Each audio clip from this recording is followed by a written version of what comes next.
ArsenalFanTV. I'm here with John Bercow, the Speaker of the House of Commons. I feel really honoured and a big gooner. I'm a big gooner, and it's a big privilege to be with you, Robbie. So thank you very much. I'm delighted to be interviewed by you. It's always fun to talk about one's passion, and Arsenal is a passion of mine. It's great to see you looking so casual, you know. I mean, I always see you in the House of Commons. You're so, you know, keeping everybody in order. I had to drop it in, you know, I had to drop it in, but always keeping everybody in line and looking so smart. But you've got all the gear on today. You ready for the game? I'm very much ready for the game, and whenever I come to Arsenal, unless I'm in a very posh area, which isn't the norm, I dress as an Arsenal fan would perhaps tend to dress. I usually got an Arsenal shirt on, which I have got underneath, and my Arsenal top, and I feel relaxed and casual and in the spirit of the game. I always come with my son, Oliver, and we're absolutely passionate about Arsenal. How many years have you supported Arsenal? I've supported Arsenal now for 46 years, since January 1971. Yeah. And that's when we were really winning things as well. We were winning things big time. In fact, it was the double year, as you will no doubt recall. In fact, you're probably too young to recall it. I recall it. I'm not that young. So yeah, no, I well remember that year. My two memories from that season are the victory at White Hart Lane with a very, very, very late winner. Although I think, if memory serves me correctly, a draw would have sufficed, but we got the victory. And the other very, very, very big and ecstatic memory is Charlie George's winning goal. May the 8th, 1971, 2-1 over Liverpool. I think at the time I thought that the equaliser had been George Graham, but I think subsequently it was shown to be Eddie Kelly that got the equaliser. I was absolutely devastated, Robbie, when we went 1-0 down. I was watching in the home of a friend. And then we got that equaliser, and the Charlie George winner and him lying prostrate on the pitch in celebration is something that will live with me forever, as it probably will with most Arsenal fans. Definitely. Now, it's changed a lot since then. Obviously, we were over at Highbury. Now we've moved over to the Emirates. What do you make of the Emirates? Do you like it as much as when you was at Highbury? I do. I think it's a fantastic stadium. Don't get me wrong. I think that Highbury was fantastic for its time.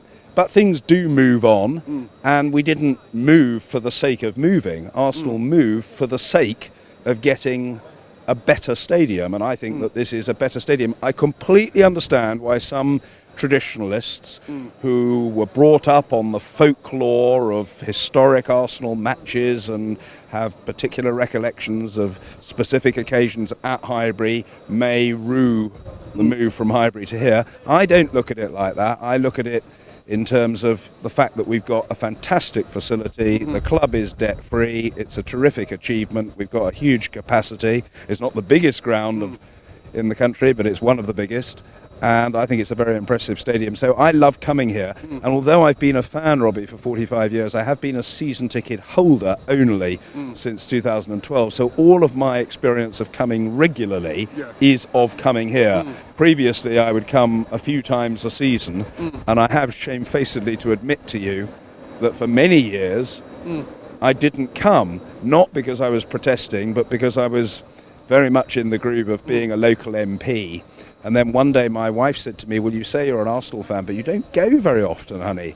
And I said, well, I'm busy with constituency commitments and all that. And she said, well, I'm sure if you really worked at it and planned it and figured out how to do it, you could combine your local MP work with going to Arsenal. And she had in mind that she thought it would be great if I went with one or more of our kids. So she said, get yourself a season ticket. And I said, well, it's not quite as simple as that. I'll put myself on the waiting list. I was on the waiting list for, I think, 7 years, 6.5 years, and I've been a season ticket holder here since August 2012, and we very, very rarely miss a home game, and we go to sort of half a dozen away games a season. I was going to ask you that, because that was going to be one of the questions I was going to lead up to, is like, how do you fit it in? I mean, you're a very important person.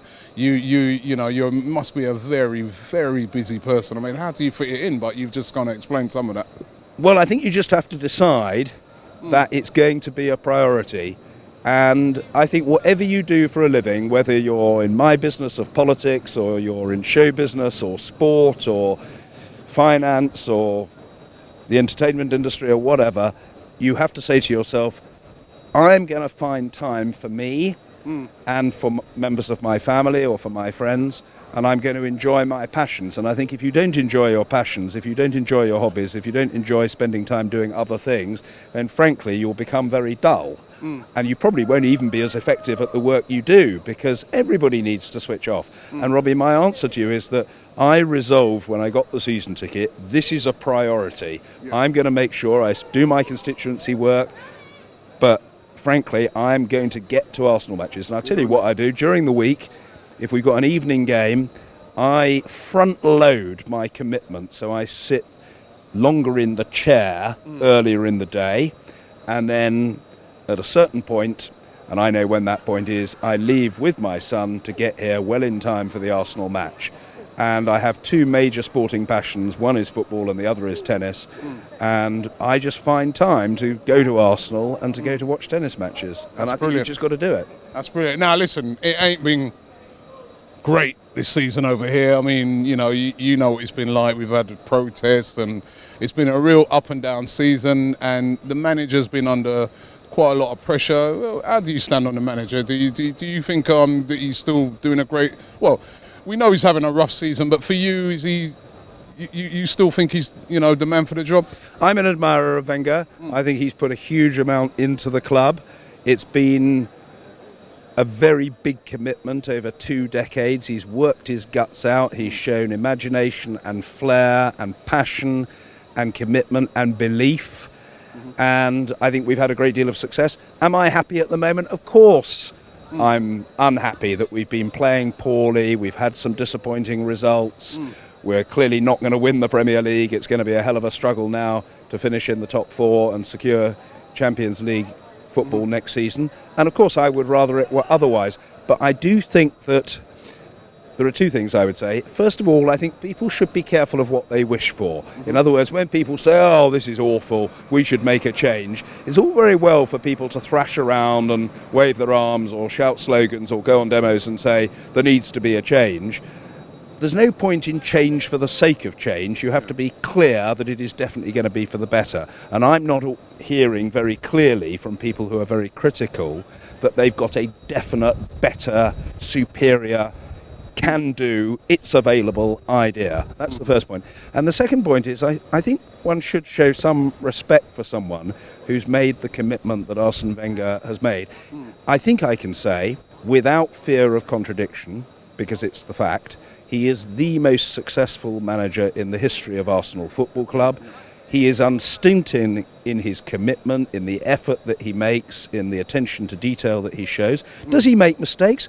Of course he makes mistakes. He's human. You show me the person in any field who doesn't make mistakes, and I'll show you a very strange and exclusive individual.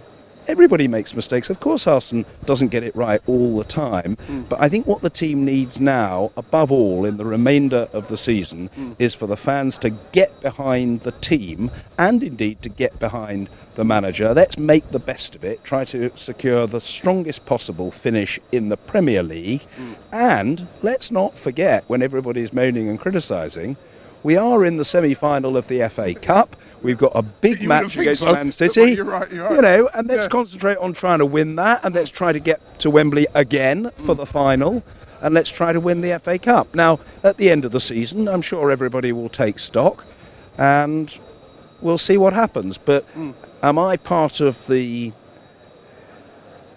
force that are clamouring for the manager to be changed and for this one and that one and the other one to be dismissed? No, I'm a loyal fan. I can get fed up, I can be disappointed, I can moan, and no doubt I do so in particular in private when I'm chatting to my son or talking to my wife or in conversation with my friends. And I completely understand why some fans are fed up, and they're perfectly entitled. We have free speech, and thank goodness we do. They're perfectly entitled to say what they like. I'm not knocking anybody. You've asked me a straight question. Am I basically pro-Wenger or anti? And the answer is I am pro him. I think he's achieved a huge amount, and I want to get behind him, get behind the club, get behind the players on the pitch, and I'm resolved tonight just to shout a bit more loudly in support of the team that I love. You can shout.